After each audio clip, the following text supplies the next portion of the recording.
Quem gosta de falar de teologia aqui, irmãos? Levanta a mão aí.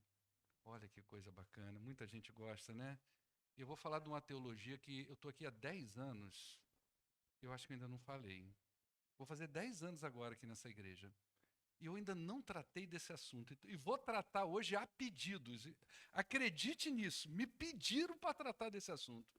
Eu vou falar de teologia do dízimo, irmãos. Amém?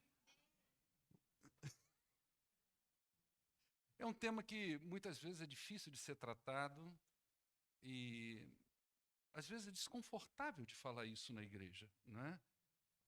Não deveria ser, pelo contrário. Eu acho que o povo de Deus, isso deveria ser um assunto muito bem resolvido, muito bem é, tratado entre nós, né? Mas infelizmente não é assim. E falar de teologia do dízimo, embora a gente não vai falar disso só hoje, hoje é uma conversa. Eu não quero nem tratar isso em forma de pregação, mas de uma conversa. Eu vou fazer, eu não sei ainda direito como que eu vou fazer isso, talvez eu trabalhe hoje, não sei se eu vou fazer já domingo que vem de novo, porque eu quero entrar no livro de Atos, nós vamos entrar no livro de Atos, então talvez eu vá intercalando uma coisa com a outra, não é? Mas isso é muito importante para nós, até porque se você pegar as escrituras sagradas, você vai ver que esse assunto, ele costura as escrituras de Gênesis a Apocalipse, né? O dízimo ele está antes da lei, ele está durante a lei e ele está depois da lei. Então é um assunto importante para nós. Ah, e não se engane, não se engane. A forma como você lida com esse assunto, a forma como você lida com o dízimo, diz muito da sua espiritualidade. A forma como você lida com esse tema diz de muitas coisas na sua vida, para além daquilo que é verbalizado a seu respeito. Se você tem uma dificuldade de lidar com isso, pode acreditar que tem outras áreas na sua vida que precisam ser trabalhadas. O dízimo é apenas a ponta do iceberg. Muitas outras coisas estão acarretadas aí. Às vezes tem aí uma questão de má administração de recursos, o pecado da má administração, o pecado dos excessos, né, do, dos para além da necessidade, o pecado, às vezes, da ganância. Tantas coisas estão atreladas a esse assunto e que muitas vezes afetam diretamente a nossa relação de espiritualidade com o Senhor. Muita gente tropeça nesse assunto. Muita gente tomba nessa curva, infelizmente. Esses dias, a gente vai falar aqui, não estou relacionando absolutamente nada com o que eu vou falar agora, mas foi uma impressão que, né, nós tivemos, na realidade minha e da minha esposa. Né, e eu vou falar para vocês aqui sobre a relação de troca que se faz negativa em relação ao dízimo, não é nada disso. Mas esses dias a gente estava lá na nossa casa contemplando a nossa obra, e quando a gente foi fazer aquela obra, a gente pensou assim: nossa, o meu maior medo é envergonhar o Senhor. E o texto que eu mais usava com a minha esposa era o seguinte: olha, Deus, o Senhor Jesus falou o seguinte: toda vez que você for construir alguma coisa, faz a conta para você não passar vergonha. E eu dizia, ela vai pela, vamos pela fé, não, não. Ele falou para fazer conta. E a minha conta não fecha. A minha conta não fecha. Nunca devi nada a ninguém, não devo nada a ninguém, absolutamente nada. A conta não fecha. Vai ficar igual, eu pontei um esqueleto de uma casa lá, vai ficar igual aquilo ali, ó. Todo mundo vai passar aqui e vai falar o Deus do pastor, o que fez com ele. Ó. Deus honrou, gente. A gente foi passeio, eu estou construindo desde 2019. Aí nós olhamos a nossa casa e falamos, nossa, Maria, que milagre, hein? Já está pintada. A gente não mora ainda, né? E o grande milagre não foi esse. O grande milagre, nós falamos, a gente não deve um prego dessa casa. A gente não deve um grão de areia dessa casa. Mas cada grão de areia dessa casa foi dizimado ao Senhor. Por isso que eu estou construindo desde 2019, já podia estar lá dentro. Todo grão de areia, todo prego da minha casa, todo arame da minha casa, tudo ali naquela casa foi dizimado fielmente ao Senhor.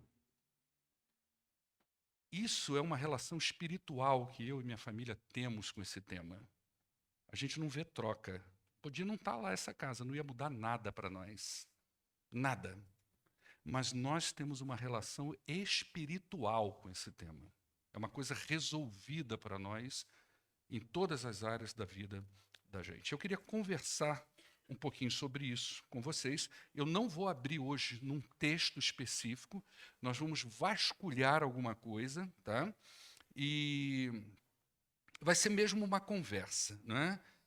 E essa conversa vai ser permeada pela seguinte pergunta: o dízimo é uma forma de contribuição cristã? Será que ela é para nós? Né? É uma prática que passou do judaísmo para a gente? Como é que a gente lida com isso? Você já deve ter ouvido pessoas falarem assim: o dízimo é da lei, não é para o cristão. Já ouviu isso? Alguém já ouviu? Né? Uma pessoa fala isso, né? Tem gente que já ouviu isso. O dízimo é uma coisa da lei, não é para os cristãos, isso é do povo judeu. Será que é assim? E essa pergunta ela vai ficar por trás aqui, tá? A gente vai tentar responder isso hoje e tentar entender o que é para nós, né? Até porque se a gente quer ser um crente bíblico, né? Se nós queremos viver à luz das Escrituras Sagradas, nós vamos ter que aprender a lidar com esse tema. Vai ter que encarar o tema de frente, não é?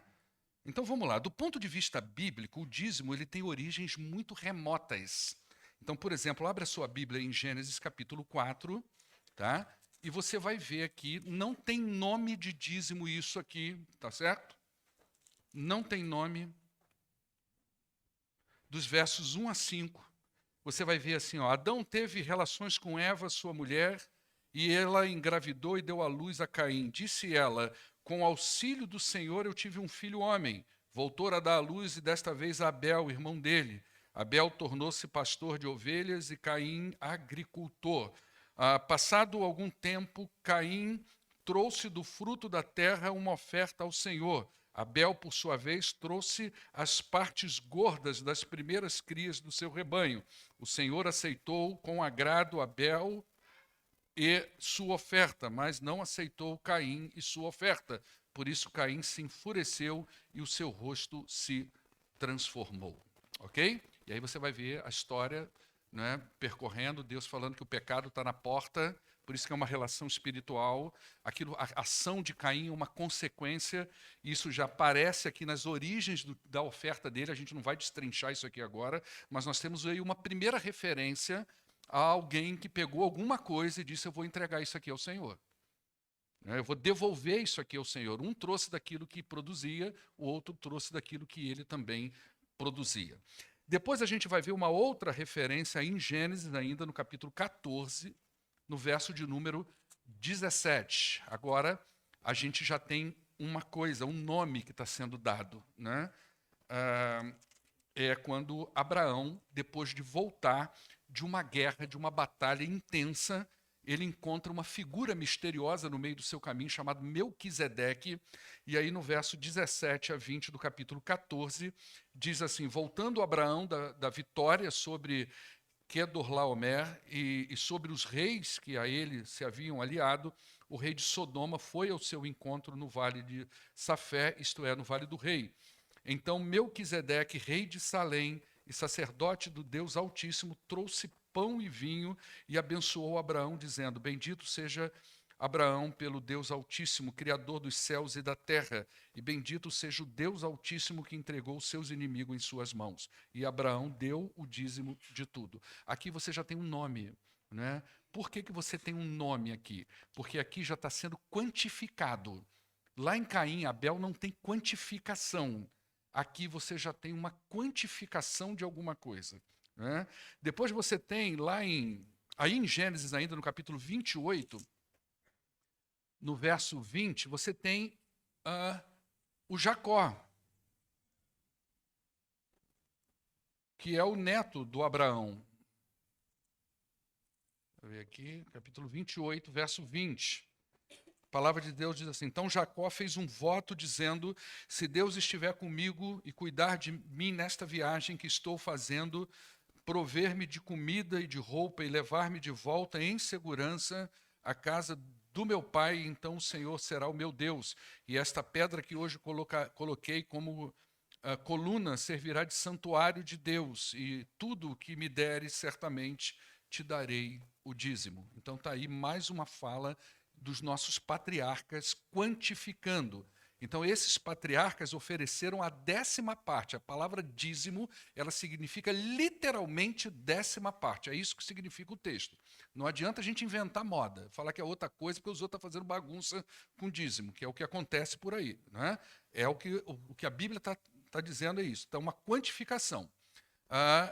Posteriormente, a gente vai ver, lá na lei de Moisés, isso que Caim e Abel fez, isso que os patriarcas fizeram, você vai ver na lei de Moisés sendo legitimado, sendo regulamentado. Então, em Levítico, capítulo 27, no verso de número 30, você já tem aí em forma de regulamentação. Não é só aí, tá? Você vai ter em outras partes da lei o dízimo sendo regulamentado. Mas aqui eu peguei esse texto como uma referência. Todos os dízimos da terra, seja dos cereais, seja das frutas, tudo isso pertence ao Senhor. São consagrados ao Senhor. É Deus dizendo, a 10ª parte da terra, de tudo que existe nesse mundo, precisa ser ofertado para mim, pertence ao Senhor. Tá certo? A partir daí, a gente vai observando, então, que o dízimo está presente em várias passagens das Escrituras. Você pode ler aí agora de Gênesis a Apocalipse, que você vai ver esse tema costurando toda a Escritura Sagrada. O dízimo está presente antes e depois da lei. Portanto, não se trata de um mandamento da lei. Tá certo? O dízimo pertence à lei. Não, Caim e Abel não estavam com lei nenhuma. Abraão nem conhecia a lei de Moisés. Aliás, Abraão nem conheceu Moisés. Tá certo? Então ele surge como lei, ele é legitimado e regulamentado pela lei a partir de Moisés. Mas ele está antes da lei. Então não se trata de um mandamento da lei. Por isso que eu afirmo e vou afirmar aqui durante toda a nossa fala que é uma questão espiritual. Não tem a ver com aquilo que está se mandando fazer. Tem aquilo que tem a ver com o nosso coração, com o reconhecimento de quem Deus é, com o reconhecimento da sua providência, da sua graça e da sua misericórdia sobre nós e a forma como nós respondemos isso ao Senhor. Então, dízimo não está relacionado a finanças, como muita gente diz, né? Dízimo é uma questão espiritual e está ligada diretamente ao coração, à espiritualidade, à fé e à adoração. É isso que está ligado. Você quer ver uma coisa? Olha só, 2 Crônicas, capítulo 31, versos de 5 até o verso de número 8. Como que a resposta do povo naquela época já era desse jeito. Deixa eu só me localizando aqui. Eu sei que está ali em cima, mas eu gosto de pegar aqui.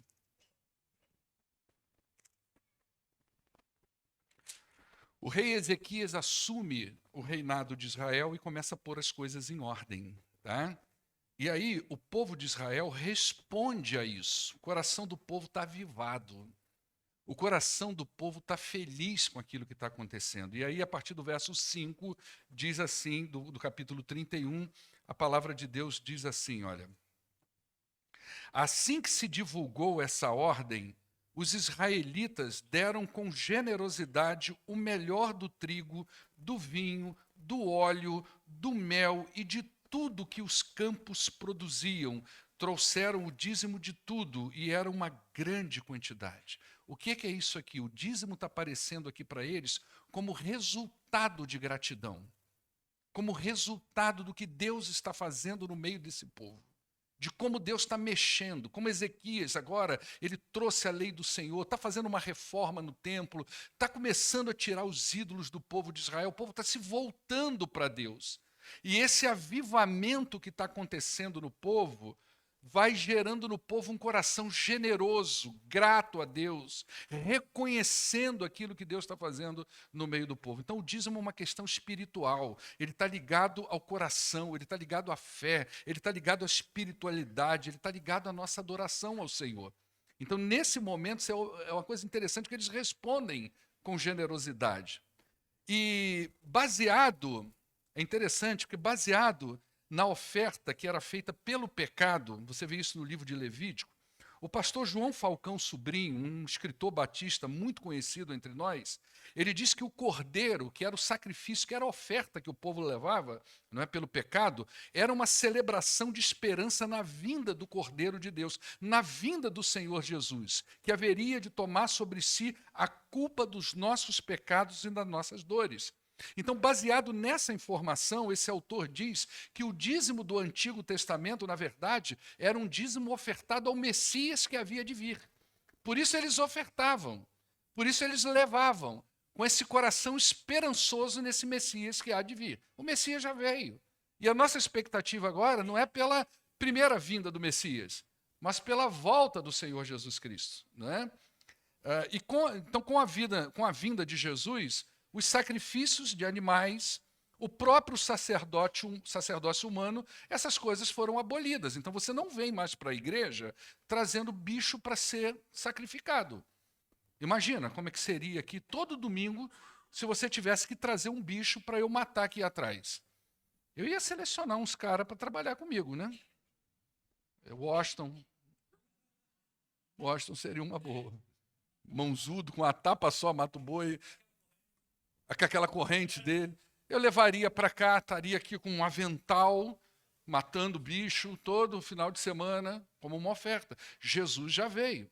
O sacerdote foi abolido, né? O sacrifício de Jesus foi único. Ele foi suficiente, ele foi eterno e ele foi universal. Então, nesse sentido, nós não precisaríamos mais ofertar nada. A oferta máxima já foi feita por Deus. Mas Jesus veio. E o que ele fez com o dízimo? Ele tirou? Não. Olha só lá em Mateus capítulo 23, verso de número 23. Ele não tira o dízimo. Ele vai dizer assim, olha, ai de vocês, mestres da lei e fariseus hipócritas. Olha o que ele vai falar sobre o fariseu. Vocês dão o dízimo da hortelã, vocês dão o dízimo do endro, do cominho, ok? O que ele está dizendo aqui até agora? Você está fazendo certo. Você tem que realmente dizimar tudo que vem na sua mão. Toda a sua casa é ofertada ao Senhor. E você tá, porque diz do fariseu que até o feno do cavalo, que o cavalo comia, era dizimado ao Senhor.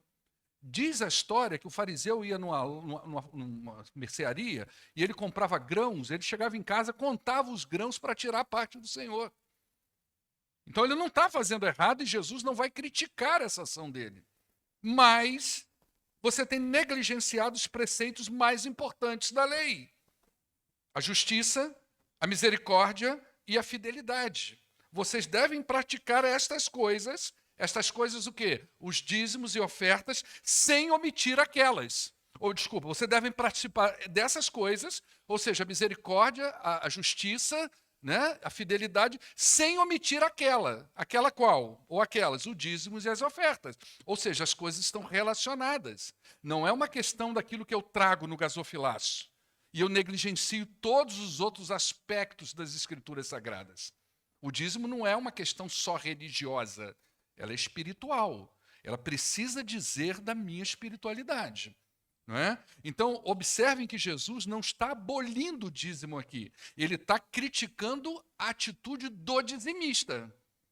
Ele não está criticando o dízimo, ele está criticando quem está entregando. A forma como a pessoa está entregando o dízimo ao Senhor. Essa é a crítica dele. Não é? Os fariseus faziam o que era correto, mas sem os pré-requisitos necessários para fazer aquilo ali. Então, até a questão do dízimo não é só trazer aqui. Tem coisa que é melhor você nem trazer para cá. Eu já fiz isso numa igreja uma vez. Eu já fiz isso. Eu convidei educadamente a quem estivesse entregando o dízimo na igreja que não fosse, do ponto de vista espiritual, que pudesse parar de trazer e até pegar o seu de volta. Acabou de entregar, pega de volta e leva. Não é bem-vindo aqui. Dízimo é uma relação espiritual. Tem pré-requisitos para isso. Tá certo? Olha lá em Lucas capítulo 18, a partir do verso 9. Jesus vai falar a mesma coisa, ele não vai abolir.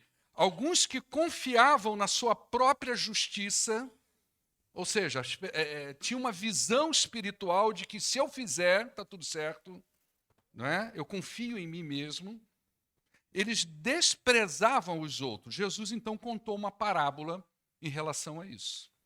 A parábola, ela foi originada em função dessa situação problema. Pessoas que estavam confiando na sua própria justiça. E ele vai dizer: 2 homens subiram ao templo para orar. Um era fariseu, o outro era publicano. Olha o fariseu aí de novo. Tá certo? O fariseu em pé orava no seu íntimo: Deus, eu te agradeço porque não sou como os outros homens. O que eu faço? O que eles fazem? Eles são ladrões, eles são corruptos, eles são adúlteros, nem mesmo como este publicano. Jesus, 2 vezes por semana, eu dou o dízimo de tudo quanto ganho. Olha só o que esse fariseu fazia. Eu dou o dízimo de tudo quanto ganho. Né?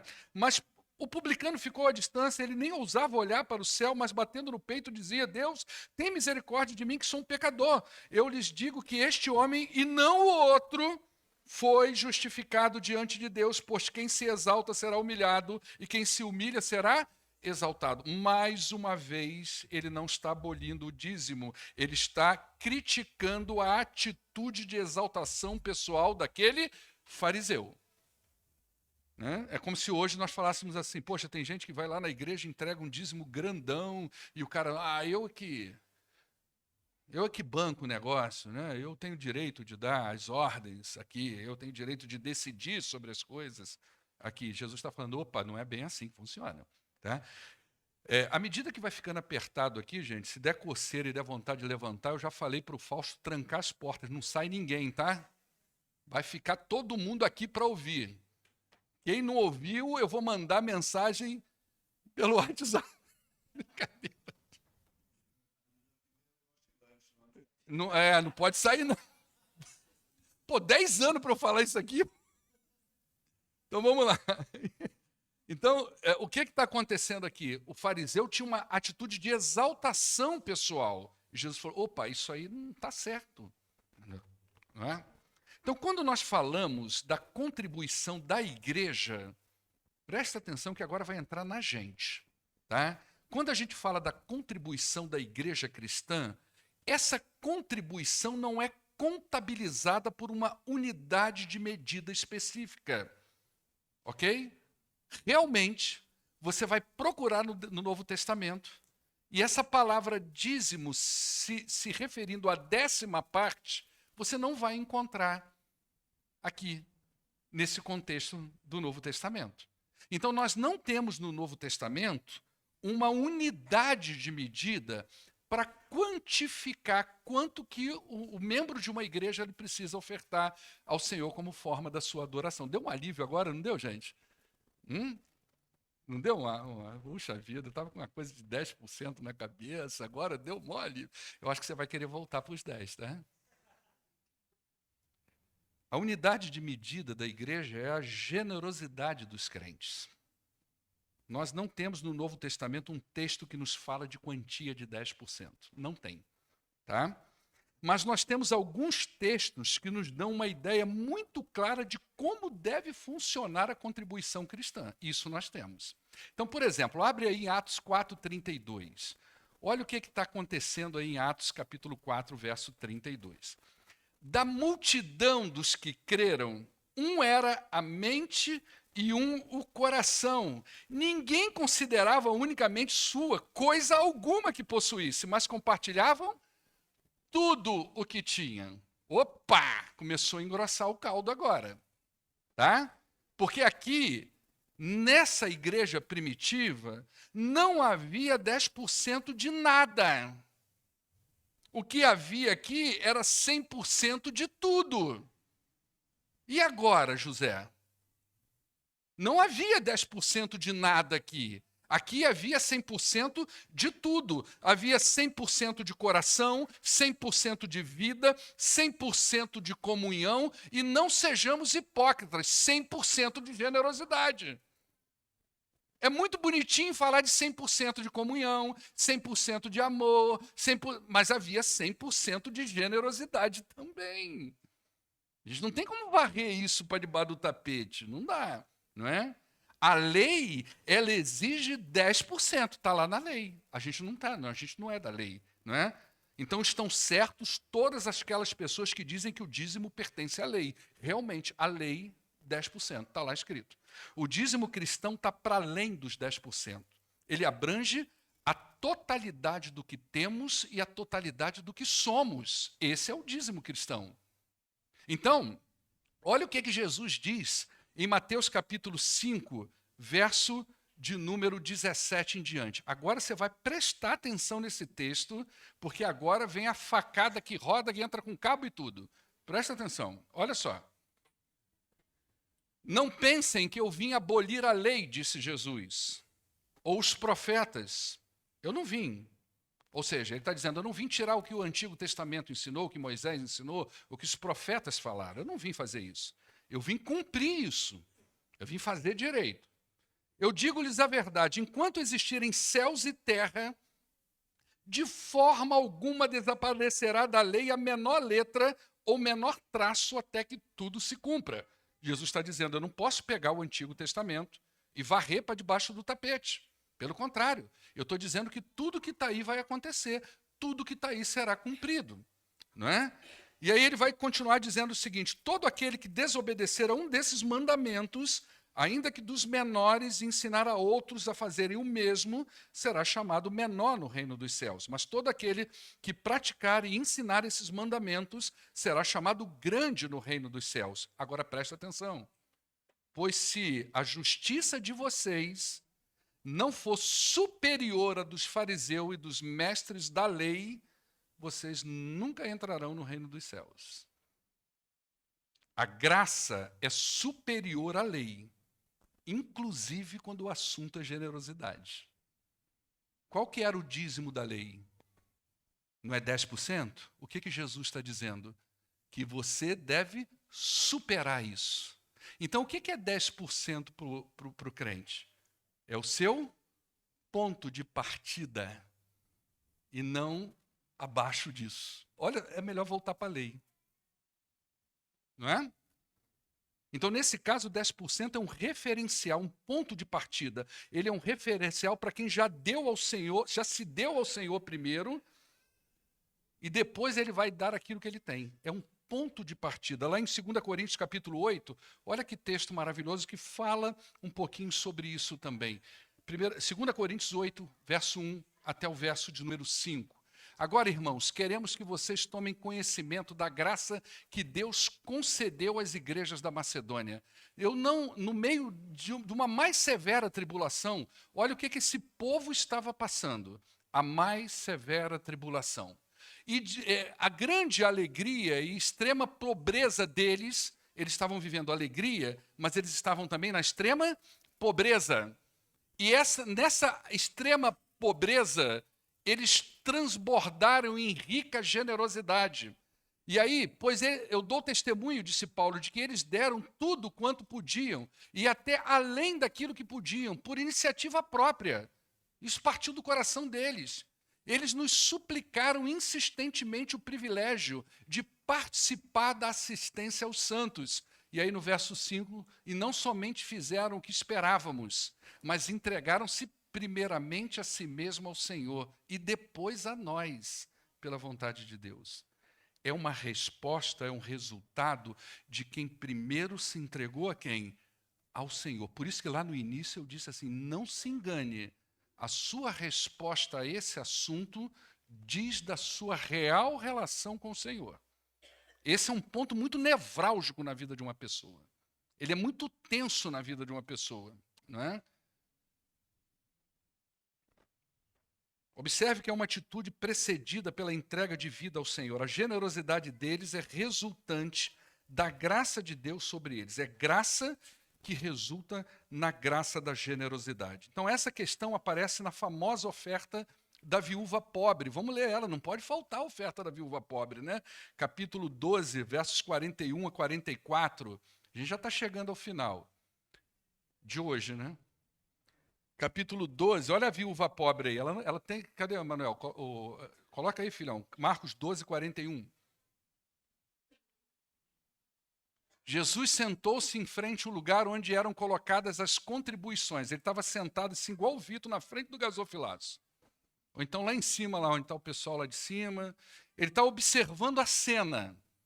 Tá certo? Jesus chegou lá, sentou, falou, vamos observar. E os 12 lá com ele, lá. Ele está observando a cena, tá? E observava a multidão colocando dinheiro nas caixas de ofertas. Muitos ricos lançavam ali grandes quantias. Então uma viúva pobre chegou-se e colocou 2 pequeninas moedas de cobre e muito pouco valor. Não valia nada. Chamando a si os seus discípulos, Jesus declarou, afirmo que esta viúva pobre colocou na caixa de oferta mais do que todos os outros. Todos deram do que lhe havia sobrado, mas ela da sua pobreza deu tudo o que possuía para viver. Olha só que coisa, presta atenção. A oferta da viúva pobre, tem gente que tem isso até hoje. Né? Eu vou dar a oferta da viúva pobre, vai lá, bota 2 moedinhas. A oferta da viúva pobre era o tudo. E o tudo dela, a despeito de ser menos, era o tudo dela. Entende isso? Era o tudo dela. Os outros estavam fazendo o quê? A sobra. Não é? Eu fiz tudo que eu tinha que fazer, sobrou, não comprometeu a minha zona de conforto, não comprometeu as coisas que eu preciso comprar, não comprometeu os meus lazeres, não comprometeu o meu prato de comida. Agora sim eu vou entregar ao Senhor uma sobrinha, que não representa a realidade do que Deus tem dado na vida daquela pessoa. Essa foi a realidade disso aqui. Talvez esses caras aqui até tirassem uma ondinha com o chapéu de Deus, né? Tem uma oferta para dar, eu dou. Vamos comprar a janela, eu vou ajudar a comprar a janela. Isso não é dízimo. Não é? Eles tiravam uma onda com o chapéu de Deus. Eu já vivi muito disso na história, enquanto pastor, de pessoas fazendo isso. Né? Eu vou pegar o meu dízimo aqui, eu vou fazer oferta para o banco, vou fazer oferta para a lâmpada, e olha como eu sou generoso, olha como eu sou legal, todo mundo vai me olhar legal, olha como eu sou uma pessoa boa, mas não é disso.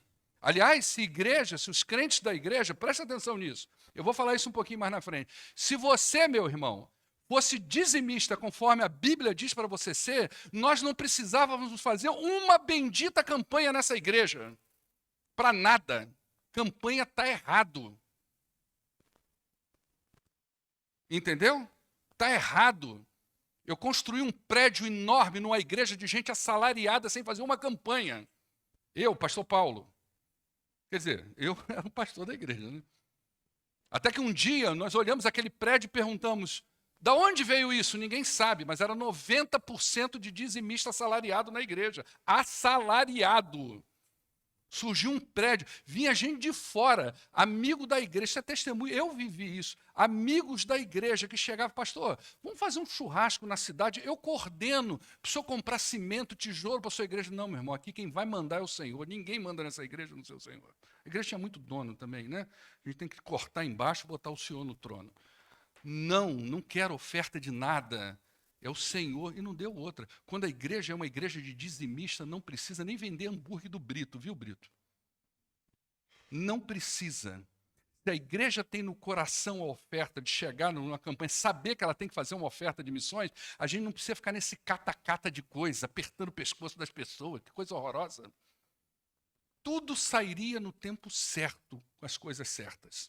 Então, mesmo que aqueles fariseus estavam ofertando muita coisa, na visão de Jesus, não representava a realidade daquilo que eles tinham. Por isso que eu digo que dízimo é democrático. O dízimo deve ser proporcional à realidade de cada pessoa. Às vezes é tanto difícil para alguém que ganha um salário grande, falar assim, nossa, mas isso aqui é muita coisa. Não é? É muita coisa. E a outra que ganha um salário mínimo, dizer assim, nossa, isso aqui também é muita coisa para mim. Isso é proporcionalidade, isso é a realidade de todo mundo. Né? É igual para todo mundo. Outra informação importante sobre o dízimo é que ele não deve ser encarado como um objeto de troca. Isso é uma distorção de Malaquias 3:10. O que diz lá em Malaquias 3:10? Coloca para nós aí, Helder. Esse texto ele pode ser entendido de uma visão totalmente distorcida da realidade. Tragam o dízimo todo ao depositário do templo, para que haja mantimento em minha casa. Ponham-me à prova, diz o Senhor dos Exércitos, e vejam se não vou abrir as comportas dos céus e derramar sobre você tantas bênçãos que vocês nem terão onde guardar essas coisas. As pessoas olham para cá e pensam assim, bom, é só levar que Deus vai transbordar. Não, não tem nada a ver isso aí. O que faz transbordar, o que dá maior abastança, a gente vai ver isso na sequência do texto, eu nem sei se o verso 11, coloca o verso 11. Olha só, impedirei que pragas devorem suas colheitas e videiras. Não, aí a gente teria que ler mais. Você vai ver que o que dá maior abastança é a graça de Deus. A bênção do Senhor vem pela sua graça e pela sua misericórdia. Essa é a razão da nossa abastança. Por isso, não é uma questão financeira, mas é espiritual. As nossas contribuições têm a ver com o entendimento do evangelho da graça e da necessidade da expansão desse evangelho pelo mundo. Por isso que é importante a gente entender isso. Imagina como seria se os crentes fossem fiéis nos seus dízimos e ofertas. Muito mais recursos para missões nós teríamos. Nosso Deus, a gente teria como fazer muita coisa. Não precisaríamos mais fazer campanhas na igreja, com essa apertação de pescoço dos outros. Nós teríamos muito mais recursos para investir na igreja. Não estaríamos mais aqui dentro, já teríamos comprado o nosso tão sonhado terreno, já estaríamos construindo. Não é? Não havia necessidade, como eu disse, de tantas campanhas. Às vezes a pessoa ela troca o dízimo por oferta de campanha. Muita gente faz isso. Hoje é dia de entregar a oferta de missões. Ela tira do que ela vai entregar. Ela que administra o dízimo dela. Isso é a maior loucura da história. Ela mesmo que administra. Então ela vai tirando de um lado e pondo no outro. A gente não precisava de mais nada disso, gente. A igreja do Senhor, eu não estou falando só da primeira igreja, estou falando de vários outros lugares. Né? Infelizmente, muitos lobos devoradores, né? Igrejas sedentárias, por tirar a lã do povo, estragaram o conceito de dízimo e colocaram medo no coração das pessoas, preconceito no coração das pessoas, mas é bíblico e a gente não pode fugir disso. Então, a contribuição cristã, ela não é uma questão de contabilidade e nem mesmo de disponibilidade, mas é uma questão de espiritualidade e de piedade cristã verdadeira. Isso é dízimo bíblico. Não tem a ver com contabilidade nem com disponibilidade. Ah, hoje eu posso, amanhã eu não posso. Hoje eu comprei uma roupa nova, aí esse mês não posso. Hoje eu estou fazendo. Não, não é assim. Isso eu estou dando exemplo meu, não tem vanglória aqui não. Estou falando que o corte corta a carne da gente também. Tá? Quando nós decidimos, quantas vezes vocês ouviram, você que ora comigo, quantas vezes você ouviu pedindo oração pela minha casa para ficar pronta? Alguém já ouviu fazer esse pedido? Não. Nunca fiz. Porque eu entendi desde o início que se aquela casa fosse levantada é porque Deus quis. Ponto. Nós decidimos fazer com que sobra.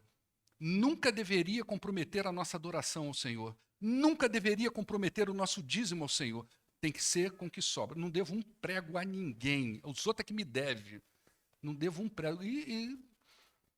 Eu não ganho para construir a casa, né, irmãos? É milagre. Então, tem minha esposa aqui, que é o objeto do milagre também, né? Deus põe a mão aí e abençoa. Como é que a gente conclui isso? O que é que a gente conversou aqui hoje? O dízimo está acima da lei. Ele é a oferta de gratidão do adorador, que reconhece que ele primeiro pertence ao Senhor. É o adorador que pertence ao Senhor. E quando o adorador pertence ao Senhor, tudo que pertence ao adorador pertence ao Senhor. E Deus nunca exige da gente mais do que aquilo que a gente pode fazer. E mais, nos dá mais do que a gente dá para Ele. Você imagina que Deus dá 10 laranjinhas para a gente, se a gente pensar na lei, né? Nós temos 10 laranjinhas e Deus diz para você assim, ó, chupa uma, faz suco, chupa 9, faz suco, vende, faz bolo, faz torta, dá para os outros, faz o que você quiser com essas 9 laranjinhas. Agora uma, só para eu saber se você entendeu, quem está te dando as 9, uma você devolve para mim para eu fazer o que eu quiser com ela também. A gente fica com as 10, chupa a laranja de Deus e fica dizendo para Deus, Senhor, envia mais porque eu estou com sede, eu estou com fome, eu preciso de laranja. Ok? Pensa nisso. Jesus não aboliu o dízimo, ele criticou o dizimista, ou seja, ofertas legalistas que não refletem a verdadeira adoração ao Senhor. Isso realmente não tem que vir para cá. Não tem que vir. Não é dessa forma. Aquilo que a gente entrega ao Senhor tem que ser a partir de um entendimento da graça. Não é sobre 10%. Esse é o dízimo do fariseu, nós não. Jesus disse que a nossa justiça tem que exceder a deles. Então esse é o dízimo do fariseu. Na graça, primeiro é o nosso coração, depois tudo que representa a nossa vida. Quando eu estudei isso aqui, Tony, eu entendi que eu sou o pior dos dizimistas. Eu sempre vivi na linha dos 10. Olha que farisaísmo, né, irmã Marina? Sempre ali, fielzinho, achando que eu era o ó do borogodó no Senhor. Até que eu entendi que não é sobre isso. É sobre graça, é sobre generosidade. E a graça sempre é maior do que a lei. A graça sempre transborda a lei, porque é algo do coração. É aquilo que nós fazemos porque entendemos aquilo que Deus fez por nós. Amém? Vamos ficar de pé.